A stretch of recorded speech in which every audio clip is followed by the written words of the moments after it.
appam and puttu, which were like breakfast item for Malayalis. I was the person to Yeah. introduce that for dinner. You won't believe my people were so resistive against it. They were not Mhm. cooperating. My workforce felt that I'm doing a big blunder, and they were like keep on postponing whenever I was asking for this. So one day I just put my foot down. I said, no, tomorrow I want it done. So another 3 4 days, I got it going, and that was one big factor which completely turned our business around. Some Wow. assert, yeah, I think within a month's time, it tripled. It literally not just doubled but tripled. Hi, and welcome to Big Food Energy, a podcast that spotlights some of the most exciting food businesses in India and around the world. Today, we're speaking with Sumesh Govind, the CEO of the Paragon Group of Restaurants. If you're a fan of Kerala cuisine, you've likely heard of Paragon, one of the most popular restaurants in South India for home-style Kerala cooking. Paragon was started by Sumesh's grandfather in 1939 as a bakery in Calicut, and it has since grown into an award winning restaurant, popular for its amazing biryani and truly amazing appam and stew. Despite facing multiple challenges and mountains of debt, Sumesh has been able to, over the years, grow the business from strength to strength. Paragon ranked number 5 on the world's most legendary restaurant list by Taste Atlas, a leading food and travel publication. Today, we're speaking to Sumesh about how he managed to turn his biggest adversities into his strengths. Hi, Sumesh. Welcome to Big Food Energy. Hi, Smitha. Thank you. Thank you for joining us. How are you doing today? Fine. Like always. Fantastic. Great, Yeah. Sumesh. Let's get into it. So, were you involved with the business from a very young age? Did you start getting involved Yeah, I as you were was. growing? The fate has it such that I had to get involved because my dad died when I was just barely 13 and a half. So after that, mom used to run the restaurant because it was a case of survival.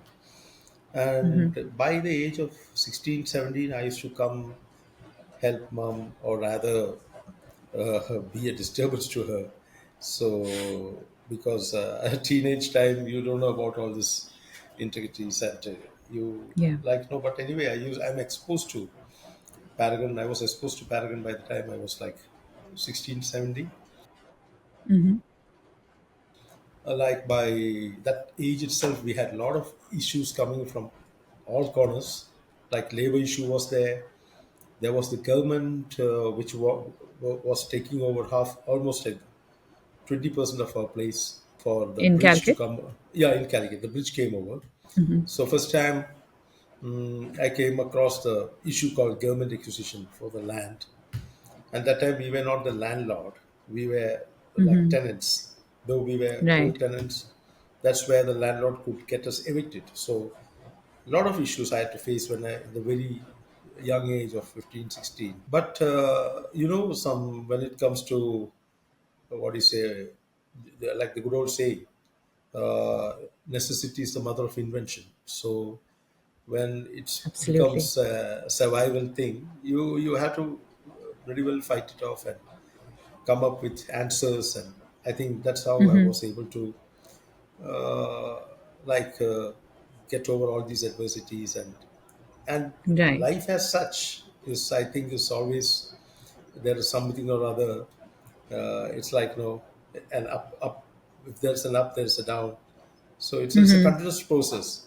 And for me, one good thing was I get to exercise my brain muscles as well as my will at a very young age. Right. So you mentioned that Yeah. necessity is the mother of invention. Uh, you were sort of you had your back against the wall, and you had to you had to make a lot of bold decisions to push the business forward. Could you take me Yeah. through what some of those decisions were? For example, like I said, we were in big debts when the dad died. There was a lot of issues. So, and I was not ready for this business at all because my take on restaurant business was, this is not my cup of tea. I always tell those days. My favorite line was the restaurant business is not my cup of tea. And I thought I'm more into literature, into cinema, like all those young. I mean, those were the times when Rocky, Bruce Lee, and Ford Coppola, all the legends were there. Yeah. Yeah, Yeah. times of Godfather, and Mm-hmm. you are so what do you say? Enamored. Yeah, enamored with those such big masterpieces. I mean, so you get carried away in those lines, and I never want to get into the turmoil which a restaurant business holds. No Yeah. issues to face like HR issues, customer relationship, being innovative. You have to be continuously innovative. You have to be consistent, which is one of the toughest things to do in life, and Mm-hmm. consistently delivering great stuff. So that was one thing I thought I would very nicely put it like this: not my cup of tea. In other words, my that's when I always Mm-hmm. had a spiritual inclination, and I used to go to sit with my guru those days. And one day he told me, "No, Sumesh, it's not that it's not a cup of tea. It's just that you are a thorough failure there. You're a thorough failure when it comes to your karma. Your karma is put into a certain situation, and you're not just able to live up to it. So that was a little challenging or little, what do you say, hurting to me, coming from a person you like very much. And I thought I'll Mm-hmm. just show him that I can do this if I put my head into it, and I'll prove it. Then I'll come back to whatever I want. And I would say last 3 decades. I've been like from 3.5 decades, and slowly falling in love with this business. Amazing. So, could you, Yeah, you mentioned that there were a lot of challenges along the way. You mentioned that, um, you try to innovate and sort of, introduce new things. So, if you could talk to me about what those things were. yeah. For example, one was like what I told in the last interview. We were having this problem of expense, like the profits were very less, and Mm-hmm. my one of my managers told me, I think we should do all the purchases ourselves instead of giving it to the ordering the market. We should go get into the Mm-hmm. field, go hand pick stuff so that we may save at least 20-30%. I Mm-hmm. said then this is like when I was very young. I'm talking when I took over myself.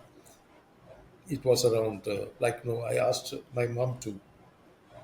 I told her that I will because it is such a bad situation. So I took it all Mm-hmm. along in my own shoulders. And I said, Mm-hmm. okay, I will do the purchasing myself. I saw what they were supplying to all the restaurants were like second grade or third grade items. The minute I went there, I started picking the best, most superior, which was meant for homes. So though the Mm-hmm. prices or our expenses went up, the general taste of the dishes was like incredibly better because all said and done, Mm-hmm. it is as important as the hands of the cook as well as the quality of the ingredients. So we were like not even making profits in those days, but slowly people realized that when I come to Paragon, they are getting the best of best stuff, and whatever this cost is not a factor for this person. And that started working. And after 6 months, I decided that I should increase my price. By the time people, I don't think anyone had a smallest issue when I increased my price almost by 50%, which is otherwise would have Wow. made such a it would be such a problem in a place like a city like Calicut around that. Make the right prices because people understood that whatever he's selling, he cannot do it otherwise.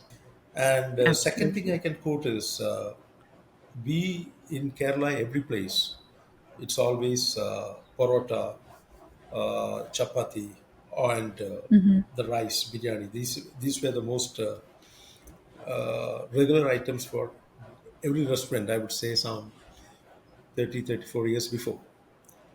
I was the first person. I said, because my mom used to give us vellaipam or the hoppers. Generally, in English, I think the word for that is hoppers, the Hoppers, appam, the yeah. Kerala appam. Yeah. Yeah. So at night, she used to give us sometimes this appam with the typical sardine moli. Sardines, we call it the kunyumati, which means the small sardines, The small, which is yeah. not, yeah, which is not having much fat. The one with the fat, I don't think it doesn't work well with the moli.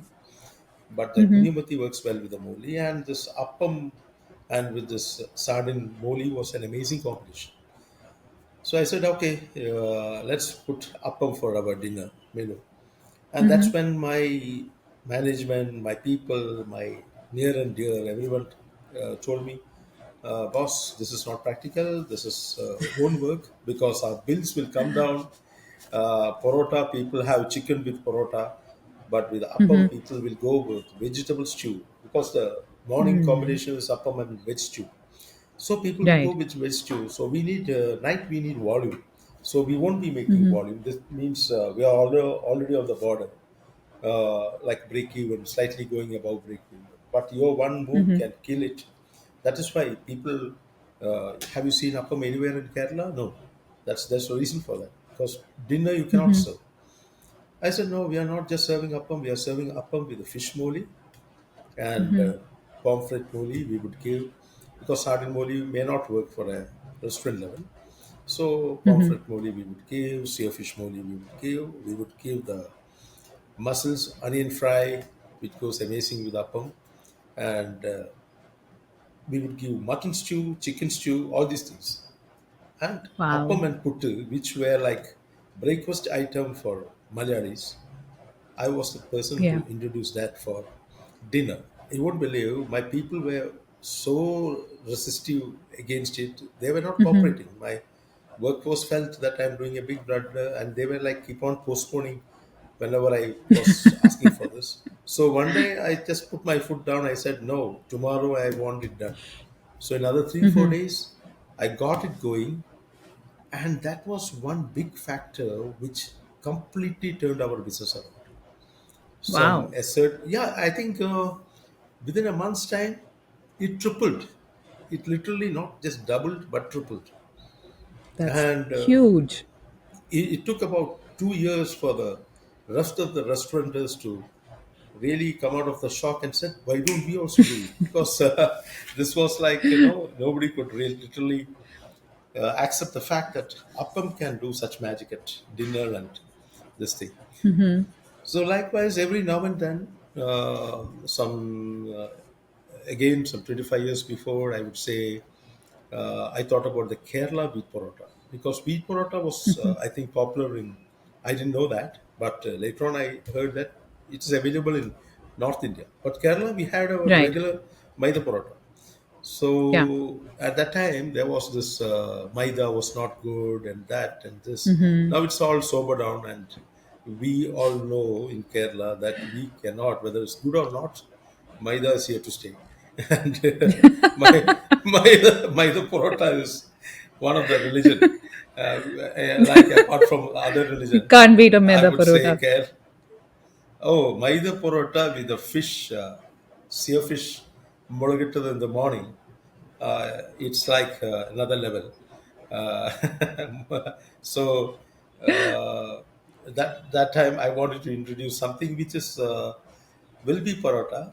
So I came and tell my guys that why don't we try parota with wheat? So they said, okay, so we will just give it a try. Nobody's done it, and it was not working well. It was getting all powdered and all that. But then we thought, why don't we add 10% of maida factor along with the 90% wheat? So it will be essentially a healthy parota Right. or whatever wheat. So whole wheat parota with 10% of maida added did the trick. And we launched it, and it was like overnight click, overnight hit. People like the flavor, people like the health aspect of it. And again, about 2 years, Paragon was monopolizing this wheat parota, and now it's everywhere. It's available everywhere.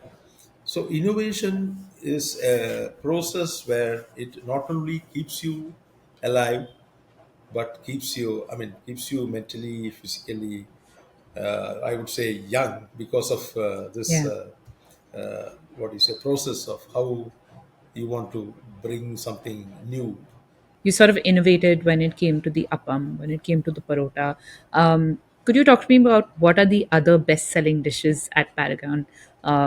For people who may not be familiar with Paragon, which is very Yeah. unfortunate for them, could you talk to us about what are the most Yeah, popular dishes at Paragon? definitely biryani is one of the most iconic dishes at Paragon. Chicken biryani as well as mutton biryani plus fish biryani, all those things. And biryani, again, it's got a story how I think we have researched about 10 years before we got it right. Wow. Because in Calicut, yeah, Calicut, biryani, it was a biryani place even before our biryani became a big hit. We had Yeah. big names like Bombay Hotel, Rahmat, Tofa, all these places, Sagar. Everywhere there were great biryanis available in Calicut, and Bombay Hotel was the best. And I used to come and tell my guys, why we can't do something similar. We were like, I was giving suggestions to Pillai, Vijayan Pillai, and Vijayan Pillai used to come up with different versions, and we used to go get ourselves exposed to all the marriages, and especially the Muslim marriages where they have Right. different All in the name variations of of biryani, research. the chili chili biryani, the Kannur biryani, Right. all those biryanis were there. And we used to try and experiment with it. And finally, I think it took about 10 years of persistent this thing. And we said, Wow. okay, this looks fine. Yeah, this looks fine. And voila, we came with Paragon biryani. 25, 30 kg we used to keep every day to straight away 200 kg. So Wow. that And was did you like, do any yeah, like word of mouth sort of publicity word to of mouth publicize the only. biryani, People, or I nothing. mean, was there People any who, publicity that you did? nothing. Those days we didn't have social media. There was social media was never not even invented, and the the Which biggest year public, was this? Around what time? exactly, I would say some 28 years before. Wow. Okay. So how did you popularize the biryani? How did you tell people that we have done all this research, we have this new recipe, please come and eat our biryani? When people come, that is one thing I always, even those days, I was good at. I was never stingy. I used to, whenever there's a good item up there, we'll just give people free. We'll tell them, just try out, we'll get their feedback. And everybody is so generous to tell us exactly what they feel about it. And they would put in a little bit of their Yeah. suggestion. And like that, once we know that, okay, when you get everyone telling you, oh, this is wow, this is great, we know ultimately we have got the right recipe. And about biryani, there are a lot of other aspects to it. You just making a great biryani is not enough. Like the legendary man Hamsaka of Sagar always used to say, making biryani is one thing, then serving it is a totally another thing. You should have somebody who's dedicated to how to slice it. We call it slicing of the rice and the meat and the masala in a particular way, and it should get over before that that piping hot Yeah. that heat is going Is down. It should lost. get over. Yeah. Yeah. So you can't keep like 25 kg at one go. You have to have 10 kg, and say on a good day, say for example, you have some 300 kg going. We are talking about some 6 7 vessels of 10 kg, 10 kg, 10 kg. Wow. So by the first 10 kg vessel gets over, and you start slicing into the second 10 kg, this should start getting set, the layered up with chicken masala. So by the time you're Yeah. you're, you're finishing the sixth or seventh 10 kg, it should be exactly 3 hours where this is cooked. So Wow. it is one cycle where they continuously do it. Yeah. So like a good day where you sell about like 2,000 or 4,000 biryani. Uh, Wow. yeah, put This is together just from one outlet? on a festival day or a weekend. Our main outlet sell about 5,000 biryani. 5,000 biryani, the main outlet. Wow. Yeah, That's yeah, insane. easily. That's Yeah. incredible. So In what do you Calicut, think it is about biryani that people love? Of course there's so much on the no, Paragon menu, no. but what do you think I it is always tell about my guys biryani? when it comes to Kerala food, there are four items where for our we Malus, it's a religion. It's not food. It's like religion. One is the biryani, the chicken and mutton biryani. One is the simple good old tea. The tea has to be, there's no compromise for. As far as Calicut, absolutely no compromise. A tea is either good or bad. There's no in between.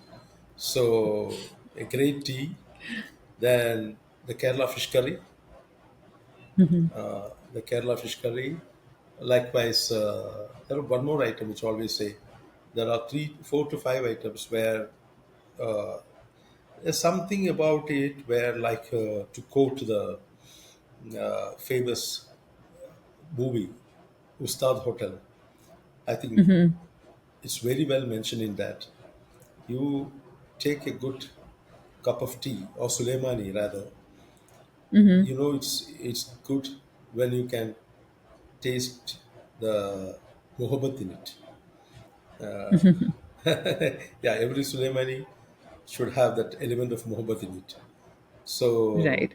yeah, so it's like that. No, it's something which is goes beyond. It's the passion that comes through that dish, and it doesn't happen. It's like a piece of art where every dish has to have that essence of passion which comes through. I think it happens when you have put in a lot of work, and that's when you become an ustad. You become a great restaurateur or even a good server. Right. Uh, yeah, Okay. So, Sumesh, a lot of times when people are talking about biryani, especially online, it seems like every day there's a new debate about which part of India has better biryani. Is it Lucknow or Hyderabad or Calcutta? A lot of times, Kerala biryani just does not come up. Why? Do you know why that is, or why that happens? yeah. Because when generally you talk about biryani in all India base, I think most of the places have got this long grain biryani.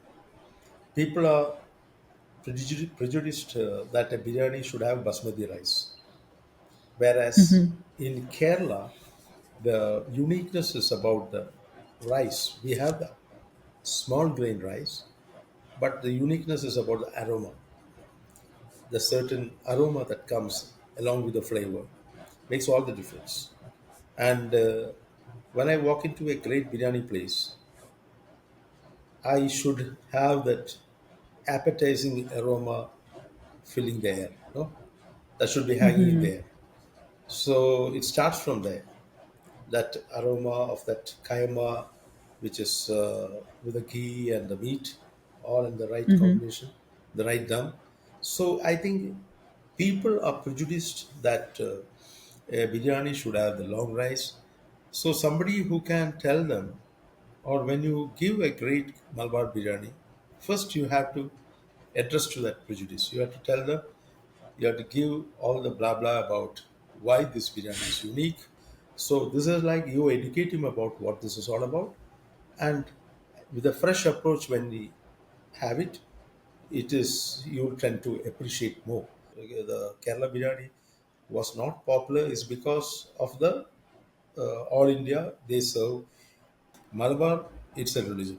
Biryani is there for anything, and we can almost have a biryani every day without getting this thing about it. Absolutely. So, Yeah, yeah, okay, fine. yeah, So we've spoken a lot about biryani, Sumesh. yeah, yeah. I want to understand, how do you, of course, there's the biryani that you are continuing to refine, year on year. But how do you innovate with new dishes? Is that something that you do? I think last time when we spoke, you mentioned that you have some kind of R&D process Yes, yes, yes, to sort yes, of yes. create new Yeah, yeah. dishes and introduce them on your menu.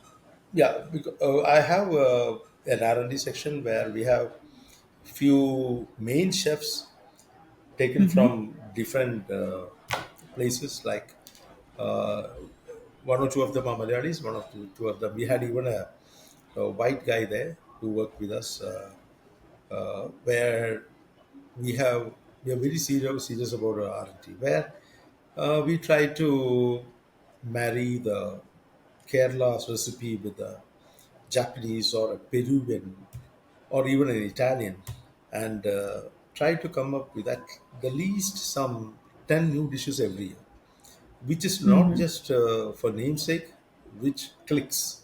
So if you have to have some five, six, seven dishes that clicks in a year, you have to at least try out some 80, 90 dishes. Only 10% clicks. The rest of them, people say, oh, yeah, it's good, it's nice, and all that. But it didn't really work. No, but there are certain dishes, for example, Right. I would say when I was in Dubai, this is about 10, 15 years before, uh, Bhumika Chawla used to come along with her husband, Paras, and she loved crab, but she doesn't like all the what do you say hassles one The has to go shell and through. stuff. Yeah, having yeah. So Right. one day she personally requested me, Sumesh, can you do something where I can just have the meat? So I asked my chefs to cut off all the side distinct, just have the body, chop it, and get as much as the meat and the minimum shell, and a light recipe from somewhere. I got a very light recipe where the meat is the main ingredient. And I served her, and she liked it. She used to come whenever in Dubai. She used to come and order for that. So I thought, okay, why don't we introduce it to the mainstream? So I named it Crab Bhumika, and now Crab Bhumika is one of very famous dishes. You sort of mentioned that you may be going to the UK, the US. The last time we spoke, you also told me about some other concepts that you're working on. If you could tell us a little bit more about that. We are coming up with a new one called the Meat and Mackerel. It's in Dubai. My newest team. Because of my love for mackerel, I told you, sardines, mackerel, and mussels. Right. Uh, these are like I literally grew up on when I was in my childhood. So I Uh-huh. thought I should do something to do with a little bit of mackerel and literally. So Paragon's got all these things. So I'm coming with meat and mackerel where my chefs can go totally berserky with innovativeness. Like, no, uh, we are taking a risk with a lot of money uh, for the sake of innovation. So everything is going to be like, something new. The way we're going to present the typical afternoon meal, the biryani, the different kind of dishes. Uh, I mean, that is going to be a what do you say playground for my chefs, and hope people would receive it and enjoy. Like always say, I'm keeping my fingers crossed and always a risk element of risk, and whether I win it or lose it, I always learn from it. Thank you so much, Sumesh. This has been a fun chat. We're going to move quickly into the rapid fire section. Okay, So basically, the rapid fire is like a you word never warned me association. about this. You never warned. There's a reason I didn't warn you about it. It's just supposed to be instinctive. Yeah. So I'll basically tell you a word, and you just have to sort of respond with the first thing that comes to your head. Yeah. Are you ready? I don't know. Please go ahead. Whatever. Okay, great. Yeah, yeah. So just the first thing that comes to your head. Okay, your first word is biryani. Yeah. So what comes to my mind? I have to say Yes. What comes about to your biryani. mind when I say biryani? Yeah. For me, it's all about aroma. Okay. Yeah. What comes to your mind when I say Kerala? Green, nothing but green, lush green. Okay. What comes to your mind when I say appam and stew? Appam and stew comes to me tranquility, peace, and sheer pleasure. Amazing. What comes to your Yeah. mind when I say success? For me, it's always a continuous journey. There is no success as a point. It's a journey. Sure. Okay. Yeah. And what's the one thing you wish someone told you before you got into this business? Something you wish someone had warned you about? No, nothing. Because I am happy as such. For me, I don't think nothing is there. Okay. Yeah. Only if I have some Super. regrets, I don't have any. Fantastic. Great. Thank you so much, Sumesh. This has been really just such a wonderful conversation, and I'm a Thank huge you. fan of Paragon. Thank So you I so much. can't wait. It's been also a very difficult conversation for me to have because I have no access to Paragon food right now. But Please, hopefully please, soon, when I come down to Kerala, please let me know when I you will. guys are coming. Yeah. Coming to Kerala. Absolutely, absolutely. Yeah. Great. So great talking to Thank you. So you. such a pleasure. I mean, this interview or whatever, and looking forward to you coming your next visit to Paragon, Absolutely. As am I. so Thank I you. can give you my the latest innovative delicacies. Like, share, and subscribe to the Big Food Energy podcast for more inspirational and important stories from the world of food.